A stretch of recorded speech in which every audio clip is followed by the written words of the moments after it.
करके आज चित्रकूट धाम इतना बड़ा धाम, महिमा मंडित धाम है प्यारे, कि जितना महत्व अयोध्या का है उससे ज्यादा महत्व चित्रकूट धाम का है प्यारे। क्योंकि अयोध्या में राम की जन्मभूमि है, चित्रकूट श्री राम की तपोभूमि है। राम जी ने तप किया है और ऐसा तप किया है कि संपूर्ण संसार में राम जी का प्रकाश हो गया। विश्व रूप रघुवंशमणि, भगवान राम संपूर्ण संसार को प्रकाशित करना चाहते। दशरथ जी चाहते हैं कि राम सिंहासन पर बैठे तो राम का विकास होगा, और कैकेयी जी चाहती हैं कि राम जी सिंहासन नहीं, राम जी तो गिरवासी वनवासियों के बीच में जाएं, गौ ब्राह्मण के सम्मान की रक्षा करें, यज्ञ की रक्षा करें, संतों की रक्षा करें, धर्म की रक्षा करें। अगर धर्म गौ ब्राह्मण की रक्षा श्री राम के हाथों से हो गई, गिरवासी वनवासियों को प्रेम यदि राम के द्वारा मिल गया, तो राम का विकास नहीं संसार में प्रकाश हो जाएगा। इसलिए मैं राम को प्रकाश से जोड़ना चाहती हूँ। बोलो कैकेयी का उद्देश्य पवित्र है, क्रिया निकृष्ट है देखने में, लेकिन उद्देश्य उत्कृष्ट है कि नहीं? बोलो उद्देश्य उत्कृष्ट है कि नहीं कैकेयी का? लेकिन क्रिया देखने में कैसी लग रही है? निकृष्ट लग रही है। राम जी ने कहा, मां मैं यही चाहता हूं कि ये सिंहासन नहीं, सिंहासन पर मैं नहीं बैठना चाहता हूं, मैं गिरवासी वनवासियों के हृदय रूपी सिंहासन पर बैठना चाहता हूं। मैं गिरवासी वनवासी जितने भी भक्त हैं उनके हृदय रूपी सिंहासन पर बैठकर राज्य करना चाहता हूं। बोलो भक्तों के हृदय रूपी सिंहासन पर बैठकर राम राजा है कि नहीं? बोलो है कि नहीं? आत्मा रामो विराजिते, सबने अपनी आत्मा में राम को स्थान दिया है। तो आत्मा राम राजा राम से बड़े हैं, आत्मा राम प्यारे जो सबकी आत्माओं में रमण कर रहे हैं। इसलिए ये कैकेयी की महिमा है कि कैकेयी जी ने राम जी को अयोध्या से वन भेजने में अहम भूमिका का निर्वाह किया। अब एक बढ़िया सूत्र है, क्या? इसके लिए कैकेयी जी को रूठना पड़ेगा, रूठना पड़ेगा। अच्छा भाई रूठना पड़ेगा।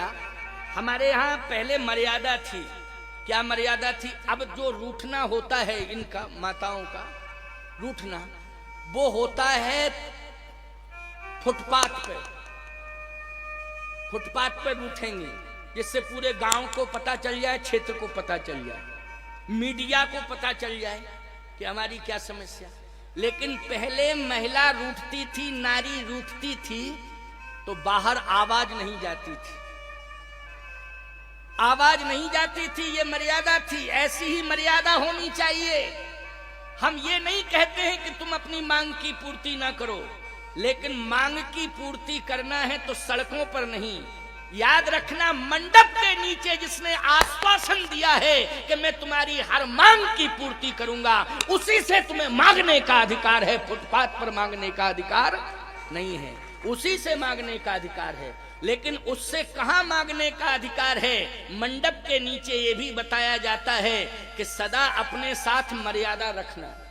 बोलो क्या रखना? मर्यादा रखना, अपने साथ सदा मर्यादा रखना। ये मर्यादा का श्रृंगार माताओं सबसे ज्यादा महत्वपूर्ण है। ये सोने चांदी का श्रृंगार उतना महत्वपूर्ण नहीं है जितना मर्यादा का श्रृंगार महत्वपूर्ण है। सोने चांदी का श्रृंगार यदि होगा तो कभी न कभी अपमान होगा, लेकिन मर्यादा का श्रृंगार तुम्हारे साथ रहेगा, सदा सम्मान तुम्हारा होता रहेगा। कोई माई का लाल अपमान नहीं कर सकता है। बोलो मर्यादा का श्रृंगार होगा, सदा सम्मान होगा कि नहीं? और सोने चांदी के आभूषणों से कितने बार डकैती पड़ गई, कितने बार राहजनी में लूट लिया गया, तो बोलो अपमान हुआ कि नहीं हुआ? लेकिन मर्यादा का श्रृंगार यदि तुम्हारे साथ रहेगा तो हर डगर पर, हर पल में, हर नगर में, सर्वत्र यत्र तत्र सर्वत्र क्या होगा? सम्मान ही सम्मान होगा। इसलिए जीवन में यदि हमारी कोई मांग हो तो मोहल्ला को पता नहीं चलना चाहिए, केवल पति से मांग हो।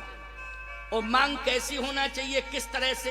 कैकेयी जी ने अपनी मांग कहां रखी? बोलो राजमहल के अंदर मांगा है कि कोप भवन में मांगा? बोलो राजमहल में नहीं। सीधी चली जाती राजसभा में, कहती हमारी मांगे पूरी करो, हमारी मांगे पूरी करो। लोग कहते हैं कि नहीं कहते? आजकल तो लोग जो है सीधे जाते हैं विधानसभा के सामने, बोलो, लोकसभा के सामने, विधानसभा के सामने, लोकसभा के सामने सीधा चैलेंज करते हैं, मांग रहा है हिंदुस्तान रोटी कपड़ा और मकान, सबको चाहिए ये सामान, हमारी मांगे पूरी करो। बोलो मांग होती कि नहीं होती है? कांप जाता है प्रधानमंत्री, कांप जाता है मंत्रिमंडल। अब मांगे कैसे पूरी हो? बोलो भाई, एक बार हमारी कथा हो रही थी इंदौर में हमारी कथा हो रही थी, तो काफी पब्लिक थी वहां, बहुत भीड़ थी। पीछे से कुछ आवाज आ रही थी, करीब 50-100 लोग होंगे पीछे से आ रहे थे, बड़ी जोर जोर से आवाज लगा रहे थे। तो मैंने कहा ये शोर कैसा हो रहा है भाई? बोले महाराज कुछ नेता लोग आ रहे हैं, अपनी मांगे। हमने कहा ये तो धर्म सभा है, ये विधानसभा थोड़ी है। क्यों भाई? ये विधानसभा नहीं है, ये तो धर्म सभा है, इसमें मांग की क्या जरूरत है? तो सरकार के सामने मांग की जाए। बोले महाराज यहाँ जन सैलाव है, इसलिए वो प्रदर्शन कर रहे हैं कि कम से कम हमारी बात 100 लोग रखेंगे तो यहाँ कई हजार लोग हैं वो सुनेंगे, तो प्रभावित होकर हमारे आंदोलन के सहभागी बनेंगे। हमने कहा ये धर्म सभा में इस प्रकार का प्रदूषण नहीं फैलाना चाहिए, लेकिन कुछ उद्दंड थे, माने नहीं। बोले मांग रहा है हिंदुस्तान रोटी कपड़ा और मकान, सबको चाहिए ये सामान। तो हमने भी कहा कि थोड़ी धारा बदल दे हम, तो हम भी मंच से बोल पड़े, जेल चले जाओ श्रीमान, मिल जाएगा सब सामान, रोटी कपड़ा और मकान, चले जाओ सेंट्रल जेल में, सब कुछ तुम्हें मिल जाएगा। यहाँ आने की कोई जरूरत नहीं है, यहाँ तुम्हारी मांगे कहाँ से पूरी होंगी? तो सीधी सी बात यह है कि मांग कहाँ रखी कैकेयी ने, इस पर विचार करो। तुम्हें अपनी मांग रखने का अधिकार है, क्योंकि मंडप के नीचे जब तुम्हें स्वीकार किया गया, तुम्हारा हाथ पकड़ा गया वेद मंत्रों को साक्षी करके, समाज अग्नि को साक्षी करके, तो हर मांग की पूर्ति करने का आश्वासन दिया कि नहीं दिया?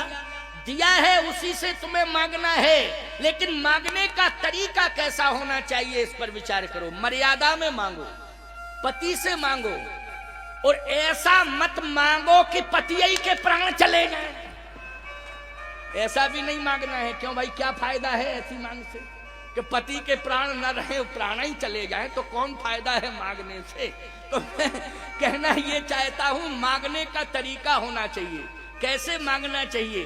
बस यहाँ थोड़ा कैकेयी की क्रिया विभत्स नजर आ रही है, क्योंकि कैकेयी कोप भवन में पहुंची। अच्छा, रहती थी कनक भवन में। कहाँ रहती थी? कनक भवन में। लेकिन कोप भवन में पहुंच गई। भाई ठीक है, राज्यसभा में ना जाती, राजभवन में ना जाती, तो कनक भवन में दशरथ जी आते, वहां मांग लेती। लेकिन उसने राजभवन में नहीं गई, ये तो बहुत अच्छा हुआ। लेकिन कनक भवन से गई और सीधी कोप भवन में पहुंच गई। किसी ने कैकेयी से कहा कि कोप भवन में क्यों जा रही हो? तो कैकेयी बोली, कोप भवन का मतलब होता है नाराजगी कमरा, और नाराजगी कमरे का मतलब होता है कि जब कभी मांग की पूर्ति ना हो तो नाराज होकर के कोप भवन में जाए, और वहां मालिक समझ लेता था कि कोई समस्या है, और समस्या को समझ के समाधान के लिए फिर मालिक पहुंच जाता था और वहीं जाके समाधान कर देता था। लेकिन ये अयोध्या का जो कोप भवन है, ये जब से बना है तब से अभी तक यूज नहीं हुआ। समझ गए कि नहीं? जब से बना है, महाराज इक्ष्वाकु से के टाइम से बना है, समझ लेना। इक्ष्वाकु वंश है ना, ये इक्ष्वाकु के समय से बना हुआ कोप भवन, लेकिन अभी तक उपयोग में नहीं आया, यूज नहीं हुआ है।